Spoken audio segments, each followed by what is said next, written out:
Di tengah banjir dan longsor yang menimpa Aceh, Sumatera Barat, dan Sumatera Utara, gelombang solidaritas datang bukan hanya dari lembaga resmi, tapi juga dari figur publik yang menggunakan media sosial mereka untuk bergerak cepat membantu. Komika Prasteguh menjadi salah satu influencer yang mengajak publik berdonasi.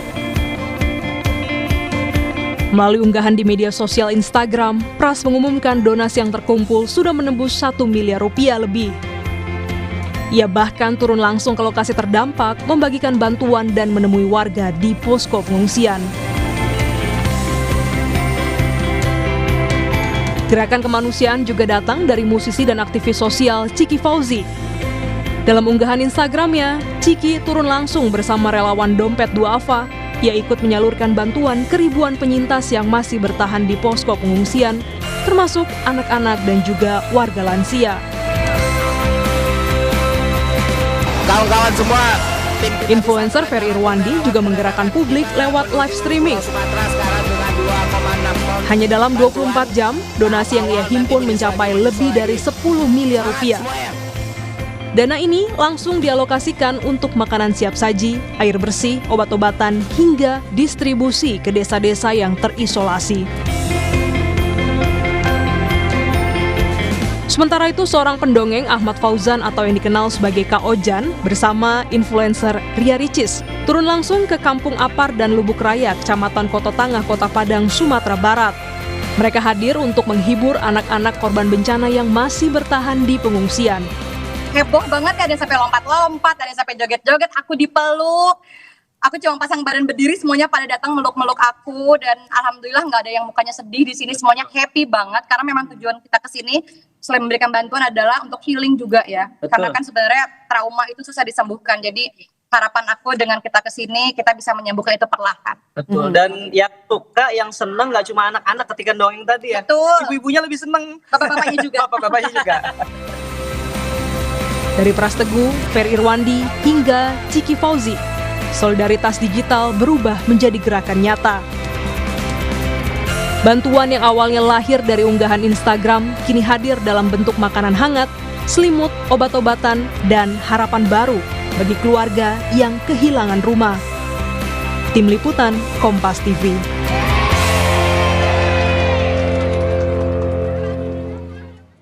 Dan saudara, saat ini di studio Orange Kompas TV kita sudah kedatangan salah satu influencer dan public figure yang kemarin juga sempat berkunjung ke salah satu titik terdampak dari banjir dan longsor di Sumatera. Kita sapa, selamat siang Mbak Ciki. Halo Kak. Assalamualaikum. Waalaikumsalam. Gimana, sehat? Insya Allah. Ini gimana kabarnya, kemarin sempat ke titik lokasi bencana. Yes. Ceritain dong Mbak ke kita bagaimana pengalamannya. Kapan terakhir nyampe-nya ini? Nyampe kemarin. Oh, baru kemarin? Iya, kemarin. Langsung hari ini mampir ke studio Orange Iya, untuk karena cerita. tadi pagi juga ada event di acara temen gitu di Perpusnas. Iya, jadi memang udah harus balik. Kemarin berangkat kapan, Mbak? Kemarin Sumatera? berangkat, aku tuh jujur aku nggak inget tanggal lagi.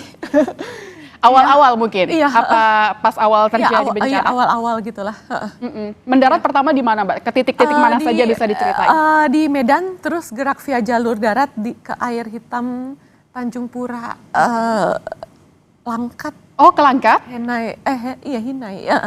Aku lupa jujur nama-nama desa dan dusunnya karena gerak terus. Tapi tepatnya ada di Sumatera mana? Sumatera Utara. Sumatera Utara. Oke. Sumatera Utara yang kalau ke Aceh Tamiang tuh tinggal 1 sampai 2 jam lagi, tapi waktu itu jalannya longsor.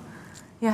Jadi Mbak Ciki pada saat itu mendarat di Medan menuju ke Sumatera Utara via darat berarti? Iya. Itu berapa jam, Mbak?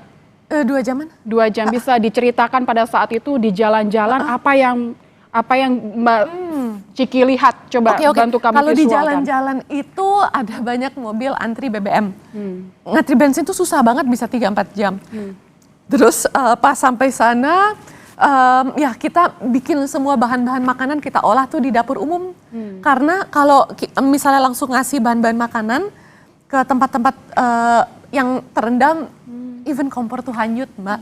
kompor, kulkas itu hanyut, kerendam, blas. Jadi semuanya diolah di dapur umum, lalu kita masak bareng-bareng, lalu kita bawa pakai mobil pick up gitu, dan mobil-mobil yang roda-rodanya gede. Jadi relawan dari manapun, bantuan dari manapun yang di titik itu ngumpulnya di situ dulu. Dan pasti ada beberapa titik lagi yang bisa dijangkau sama mobil. Nah dari situ kita ke beberapa titik, bawa warm food, makanan yang sudah diolah, dan di beberapa titik yang titik kering gitu, terus ada di beberapa titik masjid, karena masjid kan rada tinggi ya. Jadi orang-orang dari agama apapun juga menghangatkan dirinya di sana. Jadi masjid adalah menjadi salah satu tempat titik pengungsian juga mungkin pada saat itu. Pada saat itu. Ya, dan di situ kita bikin posko psychology first aid, ngedongeng, terus bikin anak-anak itu bisa mengenal perasaan apa yang sedang mereka rasakan, dan mostly perasaan pas mereka tempel stiker post-it itu bingung. Karena itu membingungkan banget sih pasti buat anak-anak. Dan pas aku tanya kenapa bingung ngelihat becak ibunya hanyut, kenapa bingung ini orang tua di mana, ternyata di posko yang lainnya besoknya. Jadi ya kita bergerak lewat peran yang bisa kita lakukan sih. Berarti memang kan bencana ini tidak hanya secara fisik dan material, tapi secara psikologis, secara mental, apalagi untuk anak-anak. Apa yang Mbak Ciki lihat pada saat itu, potret anak-anak kita di lokasi terdampak, apakah mereka benar-benar secara psikis ini terguncang? Apakah masih ada harapan-harapan untuk yang bangkit? Gemeter aja, wah masih banyak yang gemeter-gemeter gitu.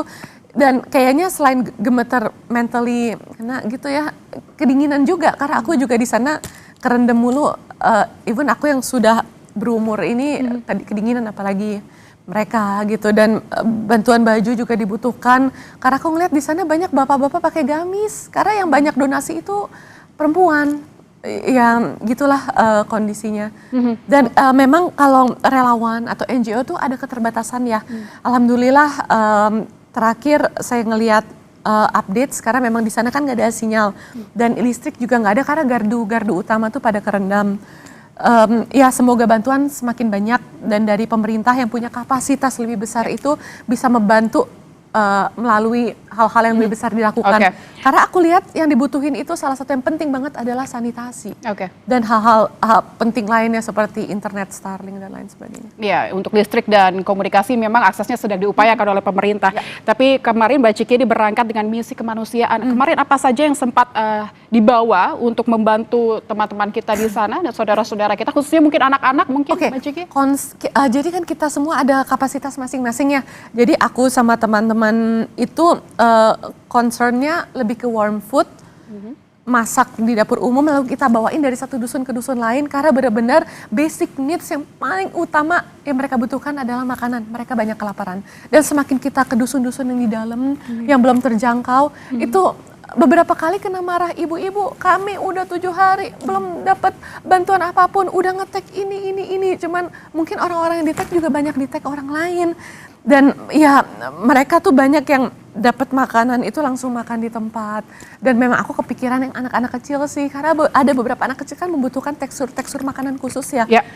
Dan banyak juga punten pisan yang kalah sama orang yang lebih dewasa gitu pada saat ngambil makanan. Dan aku mau ngasih juga dua tangan, aku sama temen kan kita megang keranjang, dan itu air menggenang, takut nyemplung.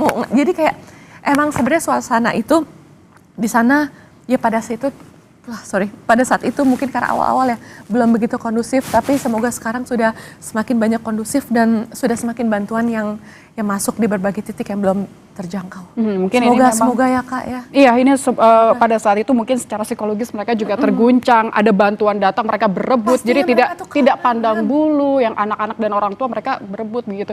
Nah, tapi kemarin memang apa yang menjadi kebutuhan urgen Mbak kemarin pada saat makanan, lapar.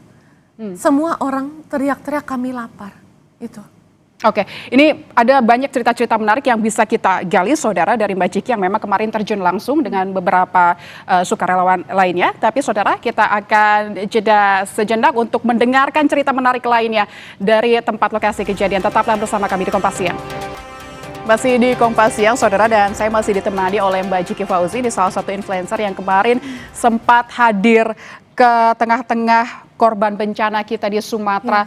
Mbak Ciki mungkin Sumatera Utara. Ya, Sumatera Utara tepatnya. Kemarin tadi Mbak Ciki sempat cerita bahwa di awal-awal datang pada saat itu mungkin akses bantuan belum begitu masif seperti sekarang. Bisa diceritakan pada saat itu kondisinya, mungkin apa jalannya yang Mbak Ciki harus lalui ini? Wah, seperti jalan apa? sih wassalam ya. Jadi pas menuju ke sana itu jalan tolnya juga tergenang dan kanan kiri tuh sawit.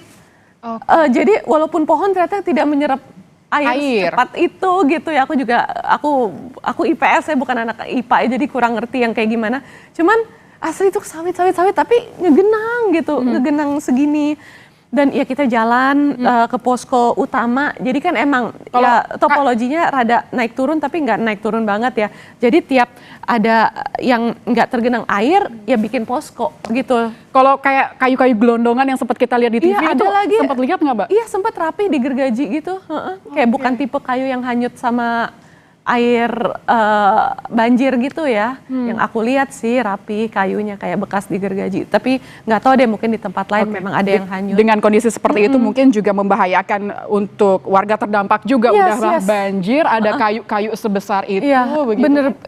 bener. Itu nyampur sih semua air nyampur dan akses itu emang ujung-ujungnya kita harus jalan by foot. Karena dari satu dusun ke dusun lain itu tergenang. Kita naik mobil pick up juga nggak bisa. Air, Kak. Jadi memang harus jalan gitu ya sama teman-teman relawan lainnya. Kita ngegotong warm food, makanan yang kita masak di dapur umum. Karena emang mereka kelaparan, bantuan paling utama yang mereka butuhkan adalah makanan siap saji. Itu benar-benar langsung dimakan di tempat, Kak. Padahal ngegenang-genang. Benar-benar sekelaparan itu sih. Apa ada momen yang paling bikin Mbak Ciki terfikir sampai sekarang atau berkesan dari kemarin ini? Tangan-tangan kecil, minta makanan cuma aku nggak bisa ngasih dan kalah sama orang dewasa. Karena mereka berebut itu jujur aku kepikiran, cuman gimana ya, ada di suatu sisi aku tahu kenapa mereka jebur gitu, mereka kelaparan. Dan kita tuh relawan gitu kan, manusia NGO gitu, bukan pemerintah yang punya kekuatan besar, ada kapasitasnya. Dan ini harus dibawa juga untuk dusun berikutnya karena dapur umum udah jauh lagi. Jadi ya sebenarnya kasihan tuh makin dusun ke dalam tuh bantuannya jadi kayak makin dikit, atau bahkan kita sana ya Allah ini jadi tinggal dikit makanannya, maaf ya Bu, Pak, jadi nggak semuanya bisa dapet. Itu sih kayak wow, experience ini itu. Pengalaman yang paling berkesan langsung dan menyedihkan sih, menyedihkan. Baik, oke Mbak Ciki, terakhir mungkin bisa diceritakan, mungkin ada titipan pesan dari anak-anak kita di sana yang mungkin juga masih butuh bantuan begitu. Ada mungkin titipan pesan sebelum Mbak Ciki kemarin pulang kembali ke Jakarta? Aku ingat banget hampir semuanya tuh teriak, Mbak tolong suarakan kami kelaparan. Itu ada di dusun yang di dalam banget ya, yang makin tergenang. Itu udah 7 hari nggak ada bantuan sama sekali, tapi karena itu jujur jauh banget, kita juga effort banget ke sana. Oke, kita yang orang dewasa aja menahan lapar itu sungguh sulit, apalagi anak-anak begitu ya. Mbak Ciki, terakhir sekali lagi, apa yang Mbak Ciki mungkin bisa sampaikan ke pemerintah, mungkin yang Mbak kemarin langsung terjun langsung ke lapangan? Iya, pemerintah bantuannya tolong disegerakan. Aku paham pemerintah tuh pasti ada birokrasinya ya, tapi kita tuh bekerja sama gitu antara relawan, NGO, pemerintah, influencers yang Masya Allah bisa menggalang bantuan banyak seperti Ferry Irwandi dan Pras Teguh dan teman-teman lainnya. Ini kita kerja barengan dan we don't experience their pain. Jadi ya kita kerja barengan untuk bisa ease their pain ya. Baik. Dan basic needs mereka diutamakan dan disegerakan pemerintah, karena ada banyak hal-hal besar yang kita sebagai relawan tuh belum bisa bikin, seperti kayak mungkin hal-hal besar sanitasi apa dan lain sebagainya, dan mungkin hal-hal yang lebih besar lainnya, recovery abis ini karena proses panjang. Aku lihat damage-nya tuh besar, luar biasa. Jadi kayaknya akan long journey nih untuk proses recovery-nya. Jadi mohon pemerintah bersamai mereka terus. Baik, terima kasih Mbak Ciki Fauzi, influencer dan public figure. Ini semoga menjadi inspirasi buat kita semua, khususnya mungkin influencer yang memiliki platform yang bisa membantu teman-teman kita, saudara-saudara kita di tempat terdampak bencana. Terima kasih Mbak Ciki, sehat selalu. Terima kasih untuk jasa-jasanya selama ini. Ya, saudara, Kompas Siang akan segera kembali usai jeda dengan informasi. Ketua Komisi 4